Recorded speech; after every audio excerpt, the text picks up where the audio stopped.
Welcome to Large Capital Projects. When we were approached by a large developer who was interested in a billion-dollar office park with 10 buildings, each maybe ranging in $50 million apiece, before him was a discussion of whether or not to use SubGuard or the newly developed surety-based risk management that we have come up with. What makes our approach different than SubGuard is that SubGuard is risk retention, where we have risk transfer. We believe risk transfer is very important in these difficult economic times because as you take on large capital projects, the more likely scenario of a contractor's default will not be a subcontractor's default by his own, but rather the accumulation of subcontract defaults in which cause the general contractor's demise.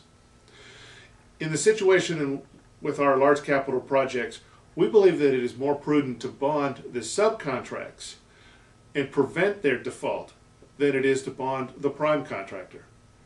The prime contractor, by the time his default has caused the engagement of their surety, that default is so far down the road that as a large capital owner, the risks and the exposures are far beyond what they should have been allowed to get to.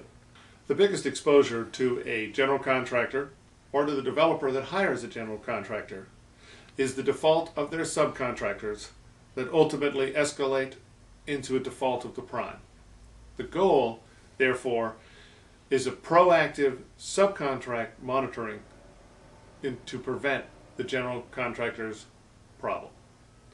So what we do is we take the progress billings from each of the subcontractors on our large capital projects and we share them with the sureties that wrote them. Our general contractor, or if we are representing a developer, the prime contractor submits a monthly progress billing. So there's no extra work, there's no extra data to acquire. All it is a streaming of information from the project to the sureties that wrote it so that they can be engaged early if their attention is needed.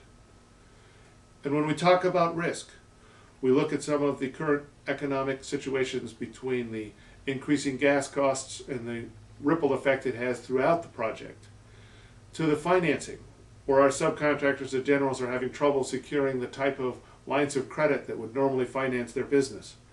As lines of credit become more tight, so too does the risk of a contractor having inadequate financing. All these matters come together to create a situation that we can help by monitoring and by our successful implementation of an effective surety-based risk management on large capital projects. Thank you.